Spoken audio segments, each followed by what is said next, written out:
अब ना आपकी हालत तो बहुत गंभीर है। हैं? क्या करती थी आप? अच्छा, ये कालिंदी कुंज बॉर्डर है। ये पार्क है वो कालिंदी कुंज वाला, जो यूपी गवर्नमेंट का है ये। तो आप अंदाजा लगाइए। देखिए परिवार है, देखो इसके छोटा सा बच्चा है और बिल्कुल छोटा नन्हा बच्चा है। और ये बहन, इसे बहुत दिनों से ऐसा लगता खाना नहीं मिला है। ये अपने परिवार को लेके यहाँ है और इसके पति कहीं से कुछ खाने के लिए मांगने के लिए गए हुए हैं, या कुछ मिल जाए जिससे इनकी आत्मा तृप्त हो। अब यहाँ पे ये बैठे हुए हैं। क्या ऐसे लोगों का दिल्ली सरकार का कर्तव्य नहीं है? क्या केजरीवाल का कर्तव्य नहीं है कि क्या इन्हें राम भरोसे छोड़ दिया? ये सड़क पे ऐसे ही मर जाएंगे? इनके लिए कुछ व्यवस्था दिल्ली सरकार को करनी चाहिए कि नहीं करनी चाहिए? केजरीवाल को कम से कम हर बॉर्डर पर एक कैंप लगा के और ये रजिस्ट्रेशन करवा लेना चाहिए कि अगर कोई भूला भटका, कोई फंसा व्यक्ति आ जाए और अगर वो बाहर जाना चाहता है तो कम से कम उसका रजिस्ट्रेशन करो और उसका बंदोबस्त करो और उन्हें उनके गंतव्य तक पहुंचाओ। ये कर्तव्य दिल्ली सरकार का है, क्योंकि ये लोग दिल्ली में फंसे हुए हैं। यहाँ पे कोई और सरकार काम कर सकती है क्या? नहीं कर सकती है। कोई और मुख्यमंत्री दिल्ली में अपना कानून चला सकता है? नहीं चला सकता है। हम आदरणीय रामवीर सिंह बिधूड़ी का धन्यवाद करते हैं कि उन्होंने हमें आदेश दिया कि प्रधान जी इन प्रवासी भाइयों की सेवा का बीड़ा उठाओ और ये कालिंदी कुंज बॉर्डर और वो ये दोनों बॉर्डर आप कवर करो और इन पे जो लोग फंसे हैं उनकी जो मदद कर सकते हो वो करो। तो उसके तहत मैं आदरणीय नेता प्रतिपक्ष रामवीर सिंह बिधूड़ी के आदेशानुसार ये सेवा दे रहे हैं। अच्छा, ये भी लो क्या बात है। अब ये छोटे आपके बच्चे हैं, आप बेलदारी करते थे, अब ये पैसे टके नहीं रहे आपके क्या? और दिल्ली सरकार ने ये खाना आना बता रहे दे रहा है, चावल आटा कुछ दिया? कुछ नहीं दिया। कार्ड वाले को मिल रहे हैं, हम लोग को कुछ नहीं मिल रहा है। आप लोगों को कुछ नहीं मिल रहा है? जिसके राशन कार्ड है उसी को मिल रहा है। तो कोई कार्यकर्ता दिल्ली सरकार का या कोई दिल्ली का अधिकारी आपके पास आया, संपर्क करा आपसे? नहीं करा। कोई भी ऐसा नहीं आया। मुख्यमंत्री साहब, शर्म आती होगी तो आ जाए थोड़ी सी। इस परिवार का क्या दोष है? क्या इसकी किस्मत में गरीबी लिखी थी? क्या इसकी किस्मत में कुछ ऐसा था कि ये सिर्फ ऐसे ही दिल्ली की सड़कों पर बेलदारी करेंगे और दिल्ली की सड़कों पर ये दम तोड़ देंगे? क्या इन्हें अधिकार नहीं है जीने का? इसकी कौन चिंता करेगा? ये परिवार में छोटे छोटे नन्हे बच्चे हैं, ये लड़कियां हैं, हमारी बिटियां हैं। रात के ये रात से बैठी हुई है बहन। ये आंसू आप भी जरा बहा लेना इनके साथ, क्योंकि ये दिल्ली की हालत है। ये आपके द्वारा दिल्ली को वो दर्द दिया गया है जिससे देख के छाती फटती है, रोना आता है। ऐसे लोगों से आप क्यों ऐसा कर रहे हो? आप एक आम आदमी होके आज दिल्ली के मुख्यमंत्री बनके आप पता नहीं कहाँ खो गए। और इन लोगों को इनके आंसू हैं, कौन पहुंचेगा इनके आंसू? मैं पूछ रहा हूँ। वो तो रो रहा था, मेरे को भी से दुख के रोना आ रहा है। इसके आंसू कौन पूछेगा? वो ये बहन ऐसी है, मेरे को खुद ऐसे आंसू आ रहा है। केजरीवाल साहब, आंसू आप भी जरा बहा लेना इनके साथ, क्योंकि ये दिल्ली की हालत है। ये आपके द्वारा दिल्ली को वो दर्द दिया गया है जिससे देख के छाती फटती है, रोना आता है। ऐसे लोगों से आप क्यों ऐसा कर रहे हो? आप एक आम आदमी होके आज दिल्ली के मुख्यमंत्री बनके आप पता नहीं कहाँ खो गए।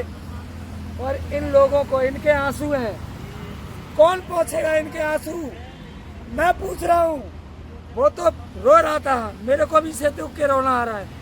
इसके आंसू कौन पूछेगा? वो ये बहन ऐसी है, मेरे को खुद ऐसे आंसू आ रहा है, मेरे से नहीं देखा जा रहा। इसका दुख मैं क्या कर सकता हूँ। मैं आम आदमी हूँ। मैं 2 महीने से बराबर लाखों लोगों का भोजन पानी करा रहा हूँ, लेकिन ये बहन ये यूपी में फरुखाबाद जा रही है और यहाँ डबडबाई आंखों से बैठी पड़ी है। इसका दर्द कौन देखेगा? दिल्ली वासियों, अगर आपको ये दर्द दिखाई देता हो तो ज़रा इनके लिए भी थोड़े से आंसू बहा लेना, क्योंकि ये ऐसे लोग हैं जो दिल्ली में अपना भविष्य, अपने बच्चों की रोजी रोटी के लिए आए थे, अपने बच्चों के लिए 2 वक्त की रोटी कमाने के लिए, उन्हें खिलाने के लिए आए थे।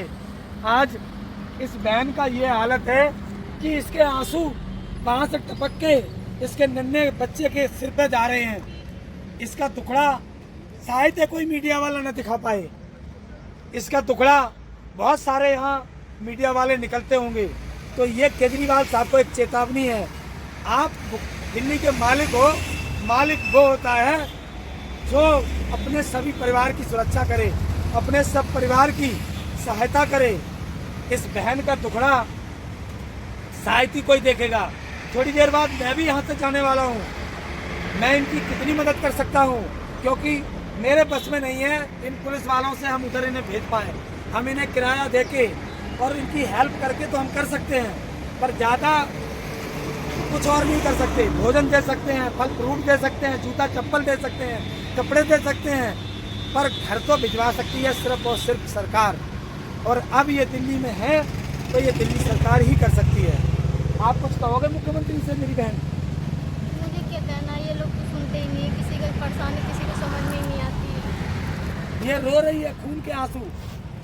ये बहन, इसके आंसू निकल के और इसके बेटे के ऊपर गिर रहे हैं। ये बच्चा है, ये 3 बेटियां हैं इस बहन के पास।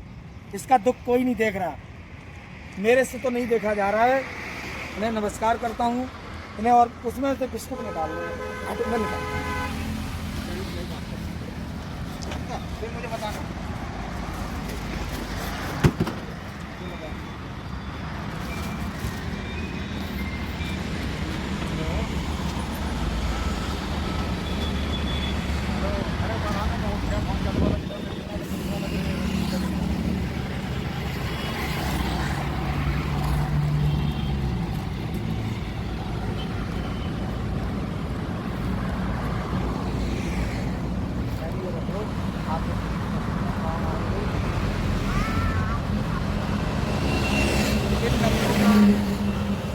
कौन दुख देखेगा?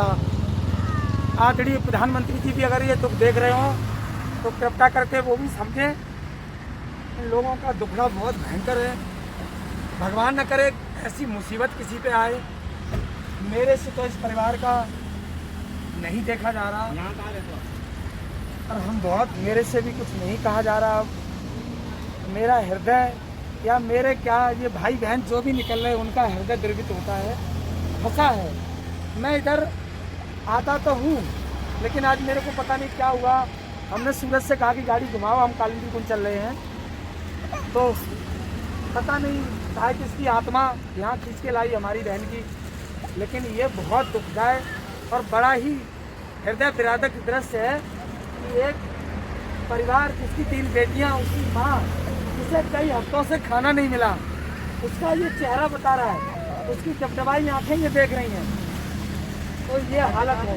जो बहन बैठी हुई थी, जिसके आंसू बह रहे थे, उसके बच्चे के ऊपर ये नन्हे बच्चे हैं। ये हमारी ये बहन, ये जाएगी फरुखाबाद। मैं इसको इस गाड़ी में आगरा तक छुड़वाने की व्यवस्था कर रही, पर हम इसे आगरा तक भेजेंगे, क्योंकि मुख्यमंत्री साहब तो सो रहे हैं, लेकिन बहुत सारे लोग जगह हैं जिनकी ये इसकी स्थिति देख के छाती फटती होगी। तो मैं इसको कालिंदी कुंज से, इस बॉर्डर से, यहाँ से अब ले जाके, इनके ये हस्बैंड आ गए। अब मैं इनका इंतज़ार कर रहा था, और इस परिवार को मैं इसके गंतव्य तक छुड़वाने की भेज रहा हूँ, ताकि ये सुरक्षित किसी तरह चल जाए। लेकिन ये मुख्यमंत्री जी, विचार करने की बात है, आपको सोचने की बात है कि ऐसे कितने लोगों की हम मदद कर पाएंगे। ये काम और ये दायित्व तो आपका था, जिससे आप मुंह मोड़ गए। ये जनता की हाय आपको ले डूबेगी एक दिन, और ये 100% ले डूबेगी। केजरीवाल साहब, ज़्यादा दिन तक आप इस राजपाट के भागीदार नहीं रह सकते, क्योंकि आपने दिल्ली को रुला दिया, दिल्ली को खून के आंसू रुला दिए आपने। और इस दिल्ली खून के आंसू रो के आपको बददुआ देगी, और ऐसी देगी कि आप और आपका पूरा नाम निशान आम आदमी पार्टी का खत्म हो जाएगा यहाँ से। इस बहन को, आओ बहन, बेटा सामान रखो, सामान ले आओ, बैग सामान ले आओ, आओ तो। मैंने बड़ा वाला बैग लिया। इस तरफ भी ये क्रेट उल्टे कर देना, दोनों पर बैठ जाना। बहुत सारे मीडिया वाले सब दिखाते होंगे, मैं मानता हूँ। आज रोड पर बहुत सारे नन्हे नन्हे बच्चे भटक रहे हैं। ये सिर्फ और सिर्फ दिल्ली सरकार की लापरवाही थी, चाहे वो फरुखाबाद के हों, इटावा के हों, कानपुर के हों, औरैया के हों, चाहे टीकमगढ़ के हों, मध्य प्रदेश के हों, झारखंड के हों, झांसी के हों, पश्चिमी बंगाल के हों, मेरठ के हों, जहाँ जहाँ आप रोते बिलखते बच्चे देख रहे हो, वो सभी राजधानी से गए हैं। ये दिल्ली सरकार का कर्तव्य था कि उनको बसों द्वारा कम से कम बात करके और आगरा, मेरठ, बरेली इत्यादि जगह पे भिजवाना चाहिए था, पर उसने ऐसा नहीं किया। ये घोर लापरवाही है, दिल्ली सरकार फेल है। मैं एलजी साहब से रिक्वेस्ट करूंगा कि ऐसी घृणित सरकार को, जो अपने नागरिकों को मरने के लिए सड़क पर छोड़ दिया, ऐसे लोगों को आप कृपया करके ऐसी सरकार को बर्खास्त करें। ये सरकार रहने लायक नहीं है। आओ भाई बैठो।